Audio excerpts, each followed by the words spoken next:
वित्त वर्ष 2024-2025 के लिए आर्थिक सर्वेक्षण यानी कि इकोनॉमिक सर्वे वित्त मंत्री जी ने लोकसभा में पेश कर दिया है।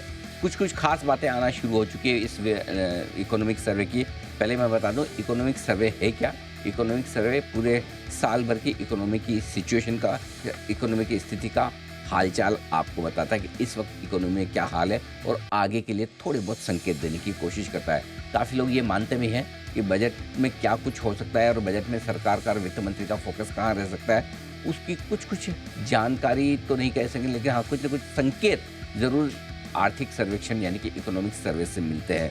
कुछ चीज़ें जो अब तक हमारे सामने आती दिख रही है वो ये है कि वित्त वर्ष 2026 यानी कि 1 अप्रैल 2025 से अब जो नया वित्त वर्ष शुरू होगा वो मार्च 2026 तक जो चलेगा, उसमें जीडीपी ग्रोथ का अनुमान 6.3% से 6.8% लगाया गया है। 6.3 to 6.8%, जो कि इस साल के 6.4-6.5% की जो अनुमान की का अनुमान है उसी की रेंज को दिखाता हुआ, उसके थोड़ा इधर यानी कि 2024 और मार्च 2025 और मार्च 2026 की जीडीपी ग्रोथ लगभग सेम रहने की आप उम्मीद कर सकते हैं।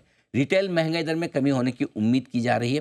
खाने पीने की चीज़ों की महंगाई दर धीमे धीमे कम होगी और ऐसे में चौथी तिमाही यानी कि अभी जो ये तिमाही चल रही है इसी से सब्जियों की कीमतों में गिरावट आएगी। आमतौर पर सर्दियों के सीजन में आप देखते हैं सब्जियों में गिरावट आने लगती है उनकी कीमतों में। ऐसे में आर्थिक सर्वेक्षण ये कह रहा है कि महंगाई का जो आंकड़ा है वो उम्मीद के मुताबिक पहुंचेगा। लोकल इकोनॉमी मजबूत बनी रहेगी, ये भी एक और आंकड़ा आपके लिए निकल कर आता दिख रहा है। कई सारे स्टेटमेंट्स एक के बाद एक आते दिखेंगे इकोनॉमिक सर्वे में, वो हम देखेंगे। थोड़ी बहुत निवेश में गिरावट हुई है, बिल्कुल हुई है, लेकिन इकोनॉमिक सर्वे का मानना है कि ये अस्थायी है यानी कि परमानेंट नहीं है, टेम्पररी है। वो वापस से आपको आता हुआ दिखा है। इसकी वजह है ग्लोबल फैक्टर्स है, यानी कि ग्लोबल लेवल पर पॉलिसी में बदलाव की वजह से थोड़ा ट्रेड पर असर पड़ रहा है। समझ तो गए होंगे आप, ग्लोबली अमेरिका में ट्रम्प साहब आए हैं और उनके बाद पॉलिसीज़ बदल रही है, बदलेंगी भी, उसका असर थोड़ा सा दिख रहा है इस वक्त। आइए हमारे साथ देश के जाने माने इकोनॉमिस्ट इस कार्यक्रम में शामिल हो रहे हैं। अतुल जोशी साहब हमारे साथ कार्यक्रम में शामिल हो चुके हैं। अतुल सर, बहुत बहुत स्वागत है आपका, धन्यवाद समय देने के लिए जी बिजनेस को। सबसे पहले जीडीपी के आंकड़े के साथ ही शुरुआत करना चाहता हूं। वित्त वर्ष 2026 के लिए इकोनॉमिक सर्वे में 6.3%, 6.8% इस रेंज को दिया था। क्या लगता है ये रेंज आपको रीजनेबल है, कम या ज्यादा? थोड़ा ज्यादा है मेरे ख्याल से। ये साल का दैट इज 24-25 का जो जीडीपी का आंकड़ा आएगा वो लगभग 6.2% के आसपास आएगा। और जो अगला साल है 25-26, उसमें जो रेंज रहेगी मेरे ख्याल से 5.8 और 6.2 के बीच में रहेगी। उसके कई सारे कारण है। एग्रीकल्चर एक चीज है, लेकिन जो मैन्युफैक्चरिंग में हमको दबाव दिख रहा है, इंफ्रास्ट्रक्चर में जो दबाव दिख रहा है, उसकी जो फॉलो ऑन इफेक्ट हो रही है वो 25-26 के आंकड़े में आपको 100% दिखेगी। इंफ्रास्ट्रक्चर के बारे में अगर हम बात करें तो ये साल 24-25 में जो हमारा बजट था उसमें हमने 11 लाख करोड़ का एक प्राविधान किया था बजट में। तो लगभग मंथली 90,000 करोड़ गवर्नमेंट को खर्चा करना चाहिए। नवंबर तक मतलब 8 महीनों में गवर्नमेंट ने सिर्फ 5 लाख करोड़ ही खर्च किए। दैट मीन्स पिछले साल 23-24 में जो खर्चा किया था उससे भी 12% कम किया। और अगर हम स्टेट्स का आंकड़ा देखें तो स्टेट में भी जो इंफ्रास्ट्रक्चर के ऊपर स्पेंड है, कैपिटल एक्सपेंडिचर है, सारे स्टेट गवर्नमेंट्स का मिला के, तो उसमें भी लगभग 10% कम किया है compare to last year up to November.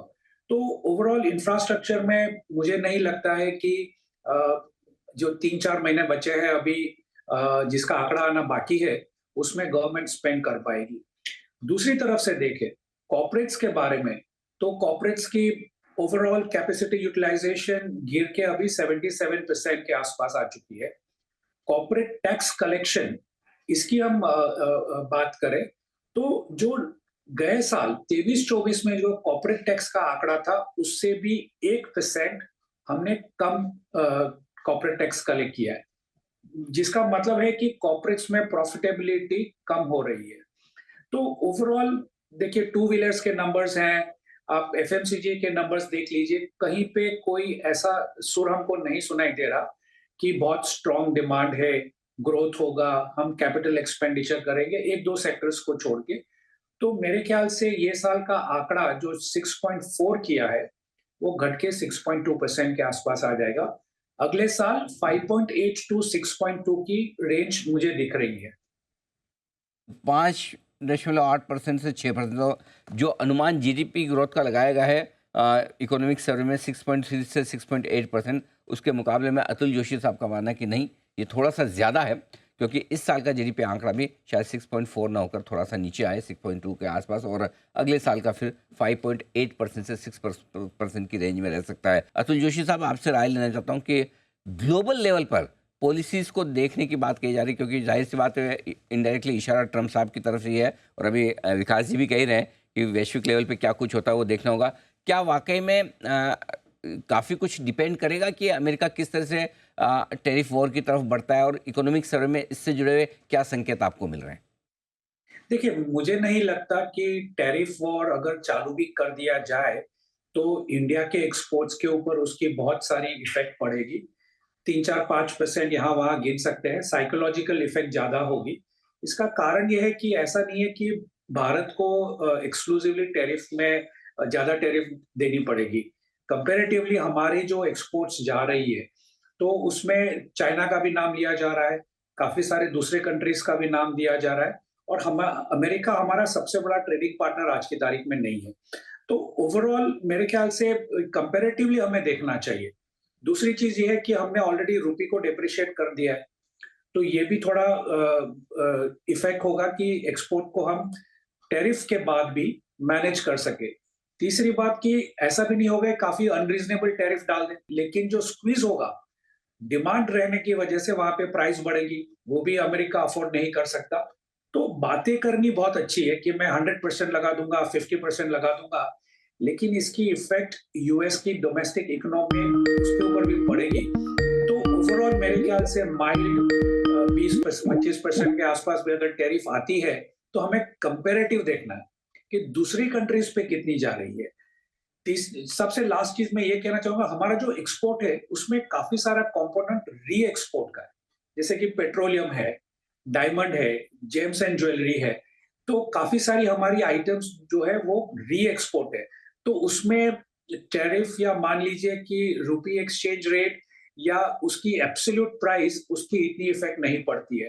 तो ओवरऑल मेरे ख्याल से ग्लोबली मतलब देख सकते हैं कि क्या होने वाला है। साइकोलॉजिकल इफ़ेक्ट बहुत ज़्यादा हो सकती है, और 80% साइकोलॉजिकल, 20% फिज़िकल या मॉनेटरी इम्पैक्ट हो सकती है। कोई आई एम नॉट वरीड कि जियोपॉलिटिकल फैक्टर से कुछ ज़्यादा इम्पैक्ट हमारे ट्रेड के ऊपर पड़ेगा।